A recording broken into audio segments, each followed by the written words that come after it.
Essa tabela de nações parece só um registro histórico, mas ela pode explicar a origem dos povos. Vamos começar lendo o texto, e depois eu te explico alguns detalhes que fazem toda a diferença.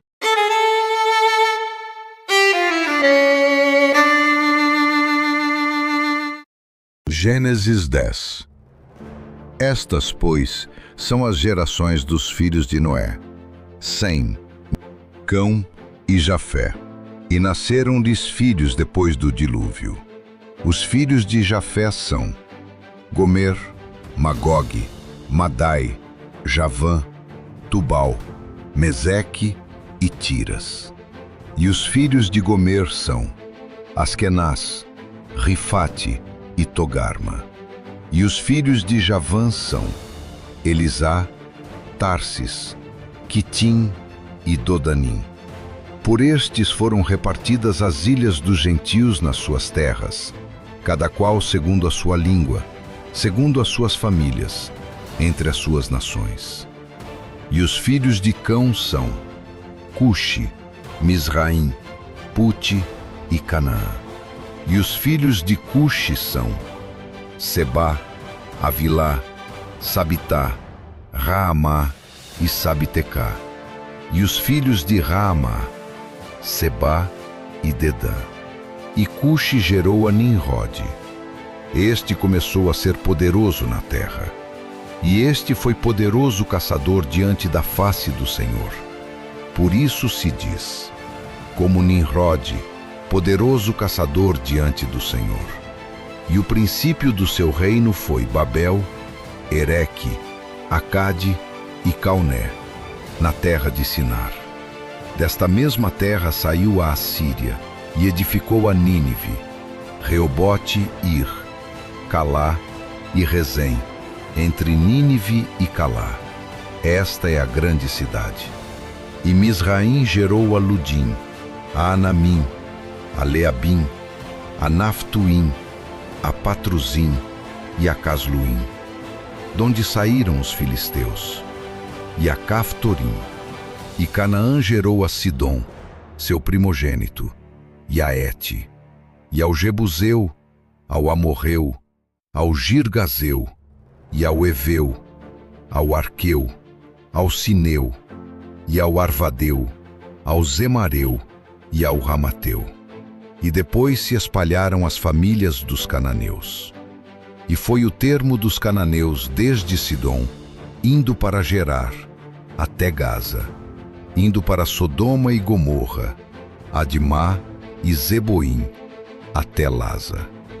Estes são os filhos de Cão segundo as suas famílias, segundo as suas línguas, em suas terras, em suas nações. E a Sem nasceram filhos. E ele é o pai de todos os filhos de Éber, o irmão mais velho de Jafé. Os filhos de Sem são Elão, Assur, Arfaxade, Lude e Arã. E os filhos de Arã são Us, Geter e Mas. E Arfaxade gerou a Selá, e Selá gerou a Éber. E a Éber nasceram 2 filhos. O nome de um foi Peleg, porquanto em seus dias se repartiu a terra. E o nome do seu irmão foi Joctã. E Joctã gerou a Almodá, a Selefe, a Azarmavé, a Gerá, a Adorão, a Uzal, a Dicla, a Obal, a Abimael, a Sebá, a Ofir, a Avilá e a Jobabe. Todos estes foram filhos de Joctã.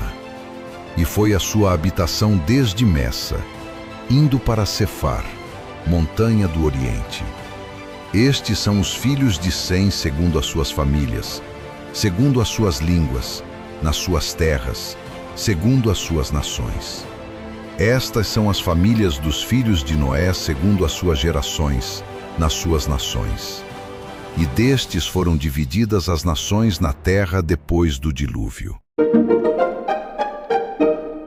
Gênesis capítulo 10 é conhecido como a Tabela das Nações. Depois do dilúvio, o texto apresenta a genealogia dos filhos de Noé, Sem, Cã e Jafé. A partir deles, a Bíblia descreve como os povos começaram a se espalhar pela terra. À primeira vista, pode parecer apenas uma lista de nomes, mas na verdade, esse capítulo levanta várias questões interessantes. Por exemplo, esses nomes representam pessoas ou povos? Existem ligações entre esses nomes e civilizações antigas? Quem foi Nimrod, descrito como um poderoso caçador? E por que alguns desses povos aparecem novamente em conflitos ao longo da Bíblia? Hoje vamos explorar algumas das curiosidades, polêmicas e controvérsias mais interessantes de Gênesis 10, a chamada Tabela das Nações. Gênesis 10 é considerado por muitos estudiosos um dos textos mais antigos sobre a origem dos povos. Ele apresenta cerca de 70 nações, ou povos descendentes dos 3 filhos de Noé. Esse número chama atenção. Na tradição judaica, o número 70 muitas vezes simboliza a totalidade das nações do mundo conhecido naquela época, ou seja, o texto pode estar representando todos os povos conhecidos pelos antigos hebreus. Os descendentes de Jafé. O primeiro grupo apresentado é o dos descendentes de Jafé. Tradicionalmente, muitos estudiosos associam esses povos a regiões do norte do Oriente Médio, Europa e partes da Ásia. Entre os nomes citados, aparecem povos que podem estar ligados a Gomer, associado a povos da região da Anatólia, Magog, frequentemente relacionado a povos do norte da Ásia ou das estepes, Javã, geralmente associado aos gregos antigos. Por isso, muitos entendem que a descendência de Jafé representa povos que se espalharam principalmente para o norte e oeste.